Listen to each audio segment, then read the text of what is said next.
드림타워. 동부이촌동의 레미안 첼리투스 50평대 아파트가 실거래가로 50억을 돌파했다.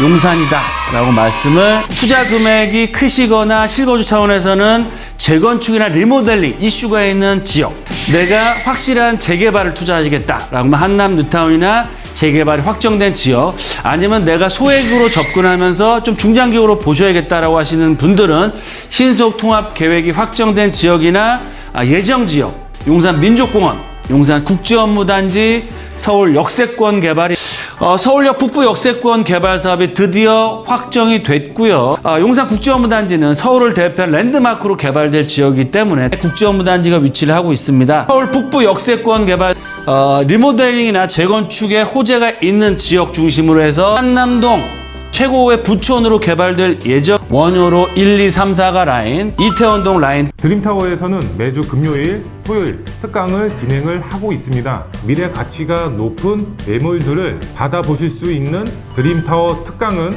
오로지 예약제로만 받고 있습니다. 아래 번호로 꼭 전화 주셔서 미리 특강 예약 전화 잡아보시기 바라겠습니다. 앞으로 중장기적인 관점, 5년에서 10년 후에 서울을 대표하는 가장 투자 가치가 높은 최고의 투자 지역 어디일까요? 바로 용산이다 라고 말씀을 드리겠고요. 두 번째, 용산 성공 투자 전략 말씀드렸죠. 투자 금액이 크시거나 실거주 차원에서는 재건축이나 리모델링 이슈가 있는 지역 투자하시면 좋을 것 같고요. 내가 확실한 재개발을 투자하시겠다라고 하면 한남 뉴타운이나 재개발이 확정된 지역, 아니면 내가 소액으로 접근하면서 좀 중장기적으로 보셔야겠다라고 하시는 분들은 신속 통합 계획이 확정된 지역이나 예정 지역, 투자 가치가 앞으로 계속적으로 높아질 수밖에 없기 때문에 그런 지역들, 종목들을 선정을 하셔서 투자하셔라 라고 말씀드리겠고요.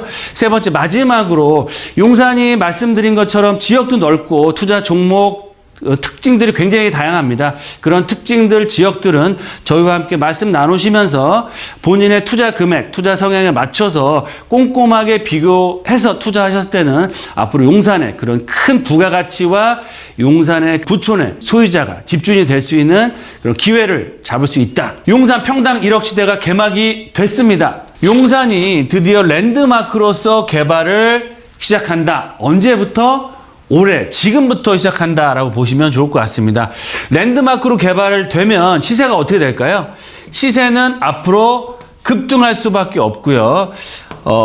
개발 이슈들이, 워낙 큰 개발 이슈들이 앞으로 계속적으로 터져주기 때문에 급등은 계속적으로 이어질 수밖에 없다. 어떠한 상황이 오더라도 조정 장세에도 불구하고 시세 상승을 멈출 수는 없다라고 보시면 좋을 것 같습니다. 두 번째로 제가 늘 강조하는 개발의 축이 있습니다. 용산 3대 개발축, 용산 민족공원, 용산 국제업무단지, 서울 역세권 개발이 있는데요. 이 3대 개발축으로 봤을 때 어디가 투자 가치가 높은지, 내가 어디 지역을 보시고 투자해야 될지 알아볼 수 있도록 하겠고요.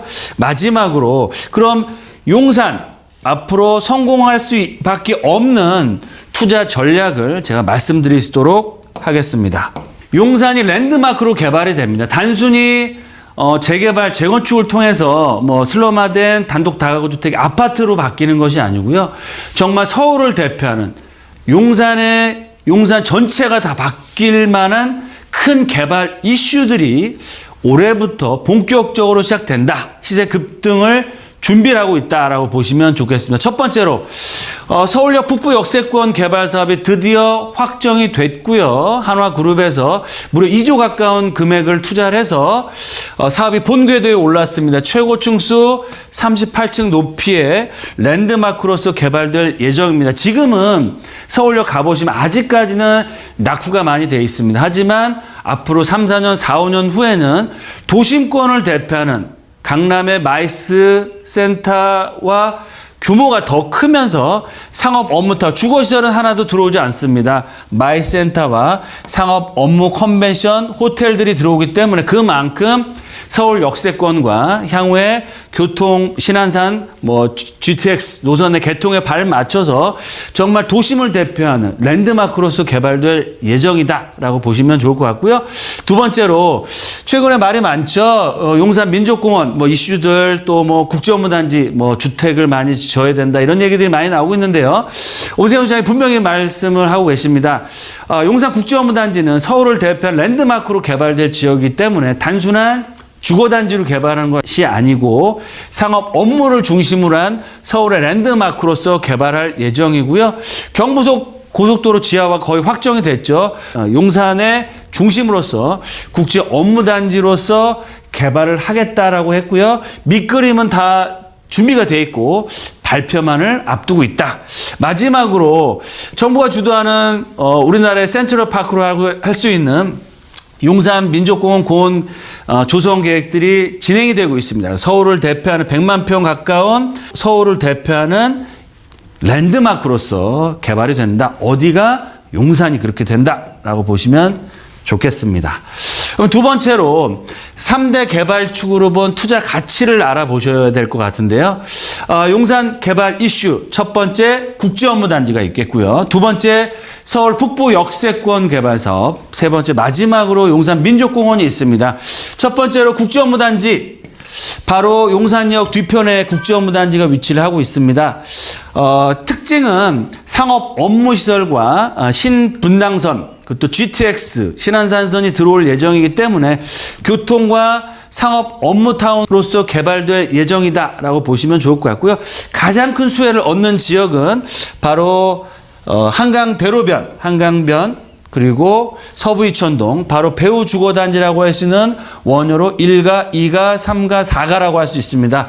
이번에 신속통합계획에서도 원효로 라인이 예정지로 확정이 돼 있고요. 특히 1가 역세권 개발 사업, 효창공원 압력, 정부에서 추진하는 공공주도 방식으로 얼마 전에 또 확정 발표가 돼서 앞으로 원효로 라인이 정말 국제업무단지의 배후 주거단지로서의 역할을 할 예정이다라고 보시면 좋을 것 같습니다. 따라서 교통의 편의성과 상업 업무타운의 접근성을 보셔야겠다라고 하시는 분들은 용산 국제업무단지 중심을 보시고 투자하시면 좋겠다라고 말씀을 드리겠고요.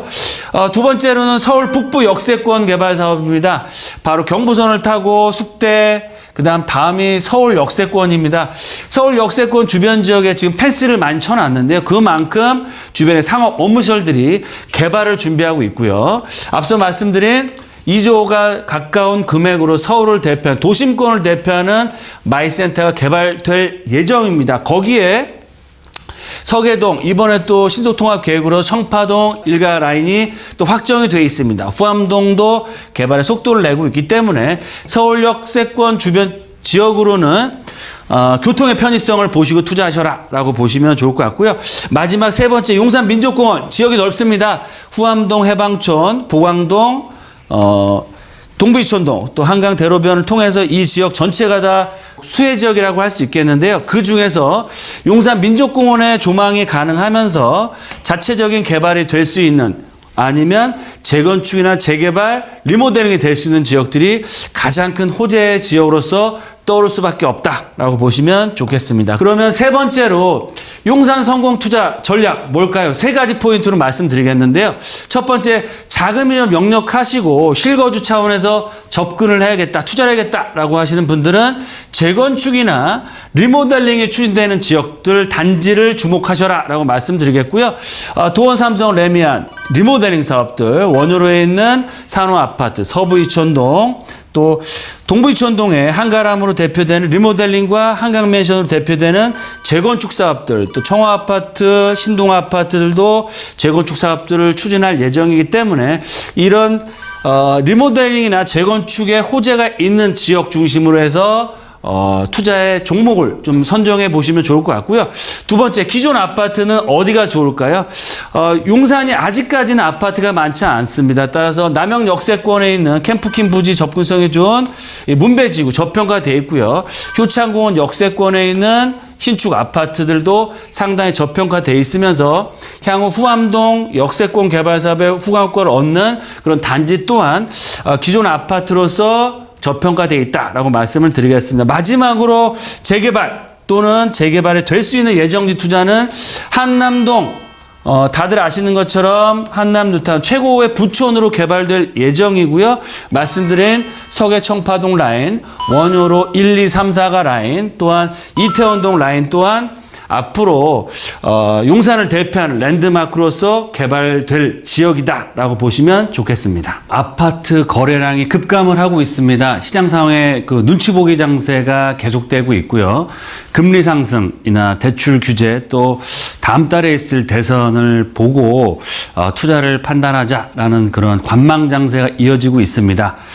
그럼에도 불구하고 서울의 중심, 즉 용산은 소리 소문 없이 신고가가 나오고 있습니다. 왜 그럴까요? 그만큼 용산의 입지적인 강점, 또 대규모 개발 이슈들이 올해부터 본격적으로 시작되기 때문에 그런 중장기적인 관점으로 투자를 하신 분들이 용산을 선택하고 계시고요.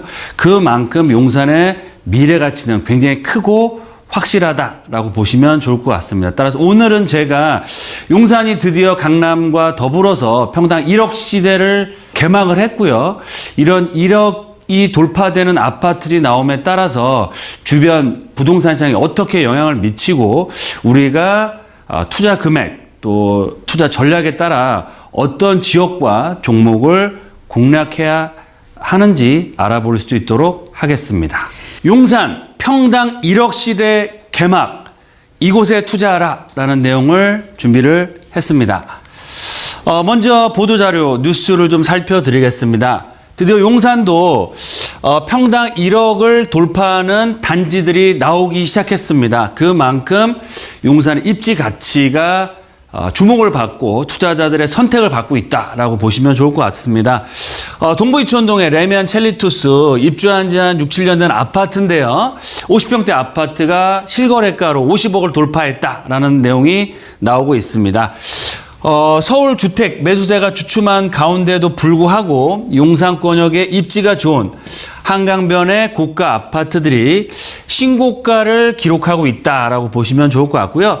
체리투스 같은 경우 50평대 아파트가 실거래가로 50억 이상을 찍었어 드디어 평당 1억을 돌파했다라고 보시면 좋을 것 같습니다. 왜 용산에도 이렇게 강남을 이어서 평당 1억이 돌파가 되는 그런 이유가 뭘까요? 바로 다양한 도시정비 사업. 최근에 이제 오세훈 시장이 신속통합 재개발뿐만 아니고요. 재건축, 리모델링 사업에 대한 규제 완화, 그런 도시 정비 사업이 용산에서 가장 활발하게 추진될 예정입니다. 또한 용산 민족개장을 앞두고 있고요. 아마 이번 달, 다음 달에 용산 정비창 국제업무단지의 개발 계획이 드디어 발표될 예정입니다. 이런 대규모 호재들이 있기 때문에 이런 신고가 아파트들이 나오고 있다라고 보시면 좋을 것 같습니다. 특이한 점은 다른 어느 지역처럼 뭐 시끄럽게 떠들지는 않지만 조용하지만 강한 매수세가 이어지고 있고요. 동부이촌동의 첼리투스 아파트가 1억대를 돌파하면 그 옆에 있는 한강맨션, 지스건설로 시공사가 선정이 돼서 초고층 아파트로 개발이 될 예정이고요. 한강맨션 같은 경우는 실거래가가 평당 1억 3, 4천대를 호가를 하고 있습니다. 이런 1억대가 넘는 아파트들이 점점 더 나오기 시작하면서 연쇄 반응을 일으킬 수밖에 없다. 왜 그러느냐? 용산의 입지적인 강점과 대규모 개발 이슈들 또 다양한 재건축, 리모델링, 재개발 사업들이 앞으로 계속적으로 이루어지기 때문이다라고 보시면 좋을 것 같고요. 입지가 뛰어나고 투자 가치가 높은 지역 중심으로 해서 수요가 집중되는 모습을 보여주고 있고요. 이러한 집값 상승세는 주변 용산 전체로 확대될 가능성이 높다라고 보시면 좋을 것 같습니다. 특히 신동 아파트도 조합 설립 인가를 맞춰서 동부이촌동을 중심으로 한 대규모 재개발, 재건축과 리모델링 수요가 앞으로 폭발적으로 늘어나고요. 이런 수요층 자체가 주변 단지들, 개발 이슈가 있는 재개발 지역의 지분 시세도 올릴 수밖에 없다라고 보시면 좋겠습니다.